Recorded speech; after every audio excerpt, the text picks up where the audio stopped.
الحمدللہ رب العالمین والصلاة والسلام علی سید الانبیاء والمرسلین۔ قربان جائیے حضور کی ذات پر کہ نبی کریم صلی اللہ علیہ وسلم کی بارگاہ کے اندر جب سوالی آتا اور سوال کرتا، حضور کبھی لا نہ کہتے تھے۔ حضرت ابو سفیان کا واقعہ ہے، حضرت ابو سفیان حضور علیہ الصلوۃ والسلام کی بارگاہ کے اندر حاضر ہوتے ہیں اور کہتے ہیں میں 3 سوال آپ کی بارگاہ کے اندر کروں گا۔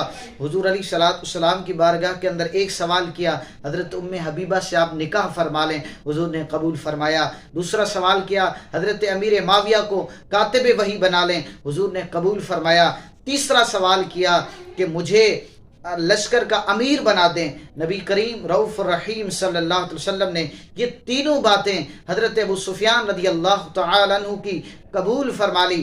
علماء نے بڑی خوبصورت بات ذکر فرمائی کہ فرمایا اگر تشہد کے اندر لا نہ ہوتا، حضور علیہ الصلوۃ والسلام کبھی اپنی زبان اقدس پر لا نہ لاتے۔ صرف تشہد کا ایسا مقام ہے جہاں پر لا کا استعمال ہوا ہے، حضور وہاں پر لا کہتے ہیں، اس کے علاوہ کبھی اپنی زبان پر لا نہیں لیتے۔ اللہ تعالیٰ سے دعا ہے کہ ہمیں حضور علیہ الصلوۃ والسلام کی سچی اور پکی محبت نصیب فرمائے۔